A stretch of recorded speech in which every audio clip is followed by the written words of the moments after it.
Bismillahirrahmanirrahim. Assalamualaikum warahmatullahi wabarakatuh. Sebelumnya, perkenalkan nama saya Mutolib. Nomor NIM 23 20 10 40 10. Saya berasal dari Prodi Magister Pendidikan Bahasa dan Sastra Indonesia, Universitas Muhammadiyah Purwokerto.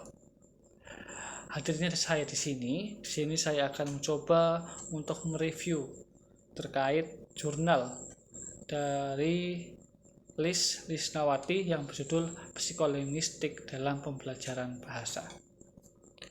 Baik, langsung kita mulai saja. Kita di sini akan menuju ke pendahuluan. Pendahuluannya adalah pada dasarnya jurnal ini adalah jurnal yang membahas terkait peran psikolinguistik dalam pembelajaran bahasa. Psikolinguistik adalah sebuah cabang ilmu yang mempelajari tentang perilaku berbahasa, termasuk resepsi, kemudian persepsi, pemerolehan kata, dan pemproduksian bahasa. Dalam pembelajaran bahasa, pemahaman psikolinguistik penting. Hal itu dikarenakan memahami proses siswa. Kita di sini akan memahami bagaimana proses siswa dalam menyimak, kemudian berbicara, kemudian membaca dan menulis. Selain itu, guru juga wajib atau guru harus memahami tentang psikolinguistik. Kenapa? Karena jika guru bisa memahami psikolinguistik, maka dia akan bisa mengatasi masalah-masalah terkait psikolinguistik seperti keterampilan berbahasa siswa melalui pendekatan psikolinguistik ini, seperti itu. Selanjutnya kita menuju ke metode. Pada jurnal ini metode yang digunakan yaitu adalah metode deskriptif, di mana metode ini akan menjelaskan terkait konsep-konsep psikolinguistik dan menguraikan peran psikolinguistik dalam pembelajaran bahasa. Pembelajaran dilakukan melalui pembahasan konsep-konsep psikolinguistik, seperti bagaimana definisi psikolinguistik itu sendiri, kemudian ruang lingkupnya seperti apa, serta penerapan konsep psikolinguistik dalam konteks pembelajaran bahasa. Dan selanjutnya kita akan spill. Kita di sini akan memahami apa sih itu psikolinguistik. Jadi psikolinguistik adalah awalan dari psikologi dan linguistik. Psikologi yang kita pahami adalah ilmu jiwa, kemudian linguistik yang berarti adalah ilmu tentang bahasa, di mana keduanya digabungkan menjadi satu, di mana akhirnya menjadi kata psikolinguistik. Kemudian apa itu psikolinguistik? Psikolinguistik adalah sebuah cabang ilmu di mana di sini mempelajari tentang perilaku berbahasa, baik perilaku yang tampak maupun perilaku yang tidak tampak. Itu adalah penjelasan singkatnya. Kemudian jika kita uraikan seperti yang sudah saya bahas tadi pembahasan, maka jurnal ini itu adalah jurnal yang membahas tentang psikolinguistik, di mana akan berkaitan dengan pembelajaran bahasa. Dalam jurnal ini menjelaskan bahwasannya keterampilan pembelajaran bahasa tergantung pada komponen seperti siswa sebagai subjeknya dan materi pembelajaran bahasa. Jadi psikolinguistik sebagai disiplin interdisipliner antara linguistik dan psikologi menjadi kunci pemahaman proses siswa dalam memahami materi bahasa. Seperti itu. Baik, psikolinguistik merupakan cabang ilmu di mana di dalamnya akan membahas terkait ranah-ranah kognitif, kemudian afektif, psikomotor dalam konteks pembelajaran bahasa. Selanjutnya, psikologi adalah ilmu pengetahuan mengenai perilaku manusia baik yang tampak maupun tidak tampak. Dan selanjutnya, kita akan menuju ke psikolinguistik dalam pembelajaran bahasa.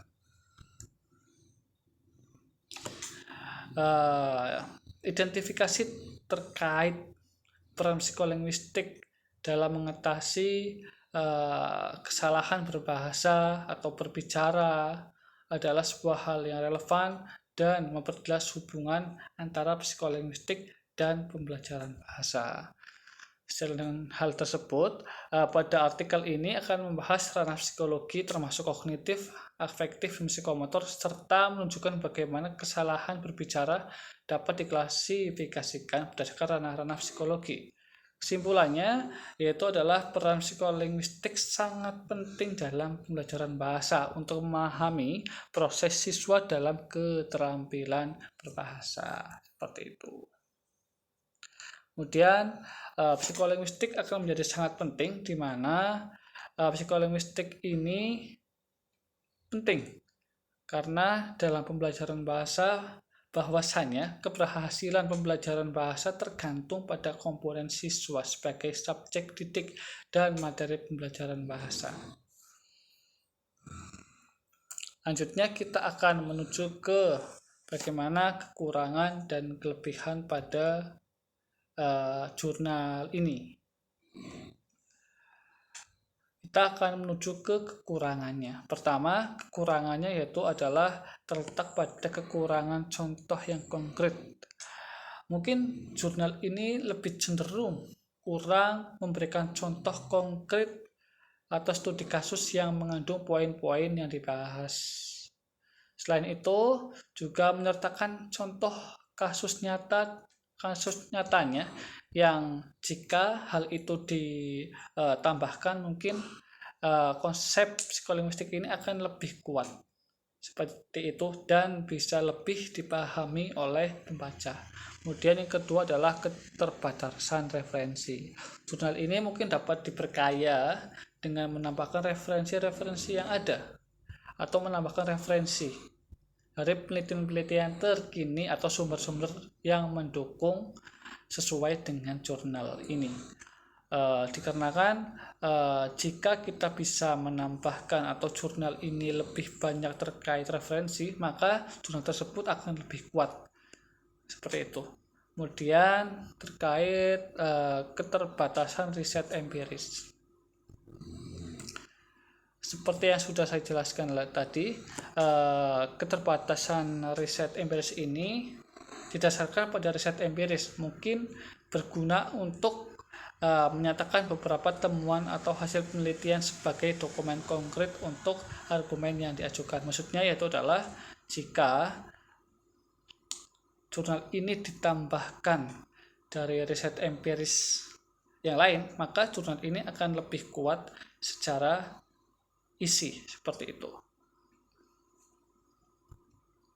Kemudian kita menuju ke kelebihan dari jurnal ini. Pertama yaitu adalah pendekatan teoritis yang jelas, di mana pada jurnal tersebut memiliki pendekatan teoritis yang jelas yang ada di dalam jurnal, sehingga para pembaca mudah memahami apa yang ada di dalamnya. Kemudian jasa penulisan yang jelas dan mudah. Maksudnya yaitu adalah gaya penulisan yang sederhana, kemudian bahasanya mudah dipahami semua orang dan tidak terbelit-belit, sehingga semua kalangan saya kira bisa memahami apa yang dituliskan di dalam naskah tersebut. Kemudian relevansi dengan isu kontemporer, di mana jurnal ini dapat mengaitkan konsep-konsep psikolinguistik dengan isu-isu pembelajaran bahasa kontemporer. Itu dapat dianggap sebagai kelebihan karena di dalamnya memberikan kontribusi pada pemahaman solusi praktis dalam konteks yang aktual. Melalui penekanan pada kelebihan-kelebihan ini, jurnal ini dapat dianggap sebagai sumber yang kuat dalam membahas peranan terkait psikolinguistik dalam pembelajaran bahasa. Mungkin seperti itu review yang bisa saya jelaskan. Semoga bisa bermanfaat. Apabila dalam review saya kurang baik, saya mohon maaf.